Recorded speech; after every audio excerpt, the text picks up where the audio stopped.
Hi guys, voiceover Shania is here to bring you a message about a very important topic.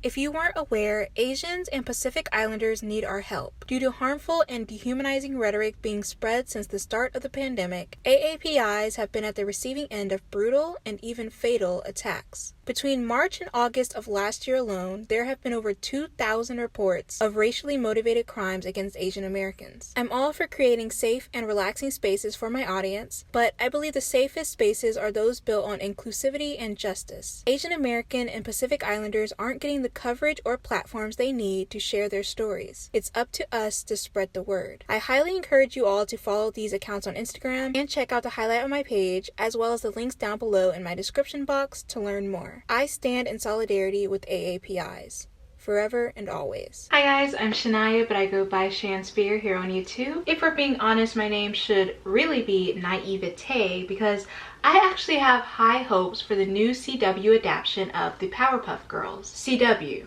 you know, the home of scenes like this. A bughead kiss right now in the present might be precisely what it takes to save a future bughead from imploding. If you don't know, the original Powerpuff Girls series came out in November of 1998, just a few short months before I was born, and it recently got an adaptation as recent as 2016. So the live adaptation has a lot weighing on it. The show followed 3 kindergarten-aged girls who were accidentally made in a lab by Professor Utonium after he tried to make one singular child who would be the quote, perfect little girl. He put sugar, spice, and everything nice in it, along with an accidental nuclear dose of chemical X, also originally written as a can of whoop-ass. The upcoming CW adaptation will focus on Blossom, Bloom, and Bubbles as, quote, disillusioned 20-somethings who basically regret giving up their adolescent years to crime fighting. This show can go either one of two ways. It could be amazing with the right cinematography, costume design, writing, and casting, or it could have none of that and just be Fate the Winx saga. Let's get to designing, shall we?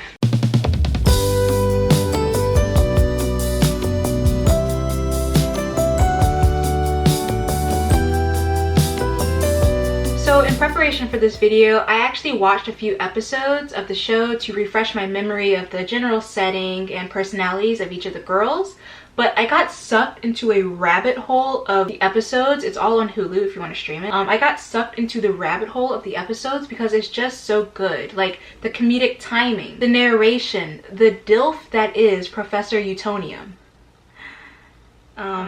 So, personality-wise, Blossom gives me very much girl boss vibes. Not necessarily pyramid scheme girl boss, but sort of like a CEO in training who keeps up with a cute bullet journal that has quotes like, well-behaved women rarely make history, but those women are also law-abiding citizens who go to bed on time. Alongside what initially appears to be a goody two-shoes personality and general know-it-allness, deep down, Blossom clearly strives to be a good leader, a good sister, and a hero to her town. She wants to help people. She wants to care for those who are unfairly targeted, and she wants to look cute while doing it, like me. She's girl boss meets JoJo Siwa. I guess those are two of the same things. For her inspo board, I stayed true to her cartoon color scheme, which was red and pink, but I also played around with silhouettes, textures, and different palettes to create something new, because in real life, people don't wear the same outfits over and over again like they do in cartoons. I stuck to office attire as well because in this adaptation, I imagine Blossom trying to assimilate into the real world after spending all of her adolescent years crime fighting. And with her leadership skills and her intelligence, I envision her to be doing something related to office work or administrative work. You know, sort of building her resume to one day be the CEO or manager of something. I don't know. I have an English degree. I don't really have jobs. She will wear a lot of blazers and long coats, but remain casual to prove to everyone that she is just as cute and laid back as the next person. You can even play with color palettes to set the mood in the show. I imagine Blossom to be wearing her more colorful outfits in the beginning of the series, possibly before she gets the call back for her to go back and fight crime. She felt more free and she was able to find comfort and confidence in playing around with her wardrobe. But the moment she's called back to go back to crime fighting, she may feel somber, or even maybe a little guilty for having stayed away from Townsville so long, and that could be reflected in her wardrobe. Her actual crime-fighting outfit, I imagine her work or day outfits to be entirely impractical to fight crime in, so I thought it would be very cool to imagine a costume for each of the girls as a whole. Maybe when they get the call, there's this scene where they unearth there's a kid in my yard. Maybe when they get the call, there's a scene where they unearth their dusty, forgotten costumes that Professor Utonia made for them years ago. I also think it would be cool if their costumes are reminiscent of the outfits they wore as young girls, but instead of dresses, it would be a full body suit, sort of like Spider-Man's or Black Widow's. But I'm not really well versed in nerd things, so someone who is a lot more intelligent in that sector, who can think about the logistics of a suit, a full body suit to fight crime in, would have to help me out with that one. So using all of that inspiration, here is the outfit I imagined for Blossom. I'd like to think this is the outfit she's wearing when we're first introduced to her, when she's actually on the job. I don't know why I'm talking about the plot like this is actually canon. This is just all in my head. But wouldn't it be so cool if there was a scene in the show where Bubbles and Buttercup have to teach Blossom how to loosen up again, how to have fun, because when they went their separate ways after they grew up and they regretted fighting crime for all of their adolescent years, Blossom became sort of a control freak when it came to her life, to the point where she has micromanaged every instance of her life. She would have became more closed off, more strict. Even when she's not at work, she could perhaps be wearing casual suits to maintain some of that confidence and power that she gets from being her controlling self. That way, the color palette I mentioned earlier can be reversed, with Blossom wearing very dark office wear at the beginning of the series, and as she opens up and loosens up and learns to have fun again like she did when she was a child, you can slowly open up her wardrobe to include more colors and patterns and funky little outfits. I have too much time on my hands, I think. I'm gonna record some ambience and put it in this track.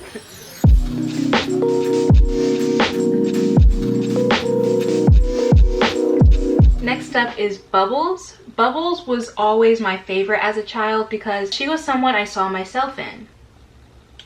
I'm talking about like her personality. She's a little bit more sensitive and she's a lover, not a fighter. Except she is a fighter and she will kick your ass if you're asking for it or if you're just Mojo Jojo minding his own business. To me, Bubbles was really the glue that held everything together. She was the heart of the trio and made her sisters see the bright side of things when things became too dark. And I think her wardrobe would perfectly reflect that. Lots of soft colors, frills, cardigans, and lace. I kept some outfits in her inspo profile true to her original color scheme, but I also branched out into soft yellows, pops of pinks, and even some neutral outfits that are balanced out by soft fuzzy textures and cute patterns. So I'm self-casting her as black. Who's gonna check me? This is my show. I'm Ellen and I'm about to get real generous in this bitch. I think it would be powerful for Bubbles, the most delicate and sensitive character, being showcased as a black woman.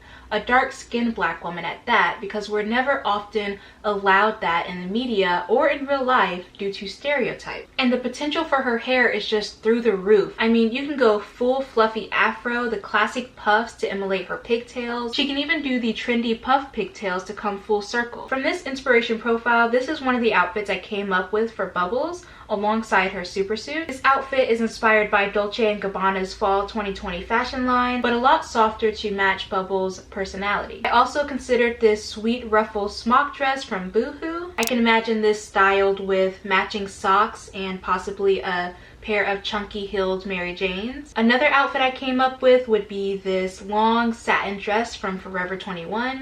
I'd style this with some white socks, some white Air Forces, a white knit cardigan, and a bandana as a hair accessory. Unlike with Blossom, I think keeping along with Bubbles' cute wardrobe throughout the shifting tones of the series would be something that I would personally do. Like I said, Bubbles is the glue to the trio. She is the bright side of things. She is the hope on the horizon. I think she would subconsciously continue to use her wardrobe as a beacon of hope. I mean, let my baby kick some ass in some fucking go-go boots. I would like to see it.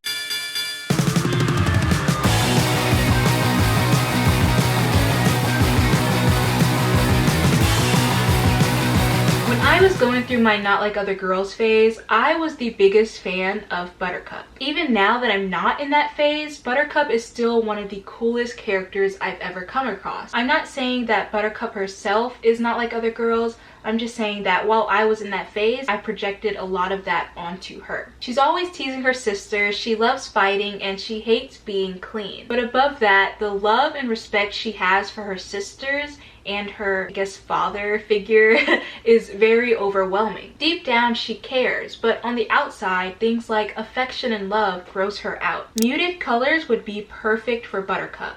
Blacks, whites, browns, and mossy greens would complement her personality well. I initially envisioned Buttercup as Asian. Specifically, I headcasted her as Hoyoung-jung, a South Korean model. I hope I'm saying that correctly. I'm so sorry. Before I found Hoyoung, I wanted Buttercup to have a shaggy mullet, perhaps with green underlights peeking through. And then I got on Instagram to find something totally unrelated, and that's when I found Hoyoung's Instagram page, and my mind was just...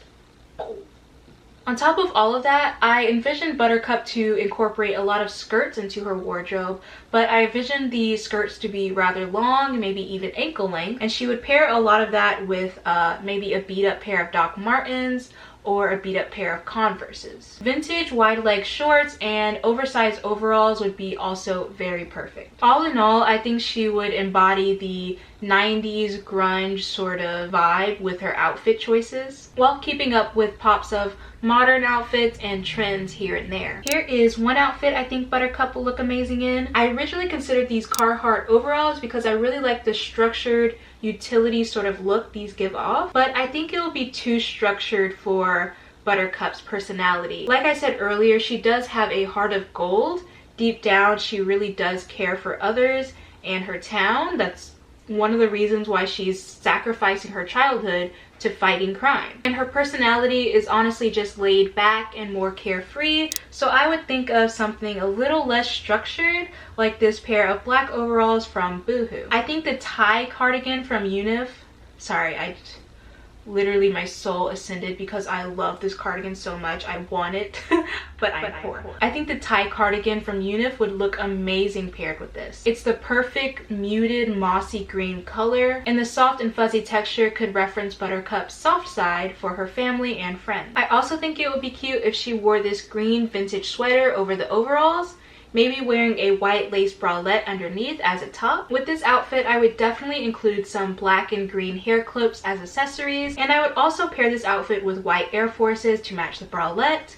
Oh, hey, baby. I would pair it with a pair of white Air Forces to match the bralette, or a pair of mossy green high-top Converses. This was another outfit idea I came up with.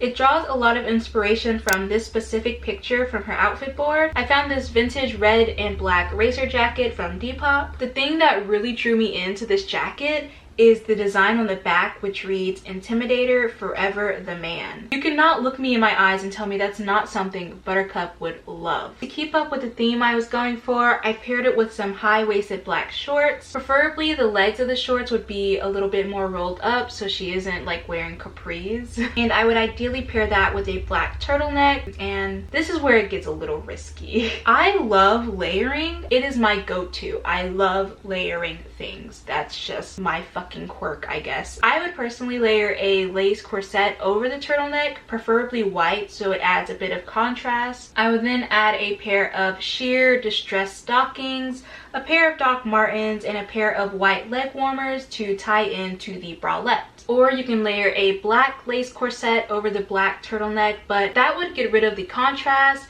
It would still add a bit of texture to the outfit and make it a little bit more playful. I don't even know what I'm saying. I'm just talking by this point. I am an English major, not a fashion designer. I am just going off of what feels good in my heart. And that is a wrap. I will definitely be tuning in to the live adaptation of the Powerpuff Girls. I can only hope it is not a flaming pile of garbage that I have to make another video about. Maybe I will, who knows. And with that being said, there are 10,000 actually there are 11,000 of you here. 11,000. Thank you literally so much for being here. Thank you for watching me. Thank you for sharing. I see you guys on Twitter sharing me. I'm going to make sure to work twice, 3 times, quadruple amount times as hard for us all. Thank you. I love you guys. I also want to thank my $5 tier patrons, Lily, Vazi, Isabella, Remista, and Ruth, without whom I'd never be able to produce the content that I do. So, thank you.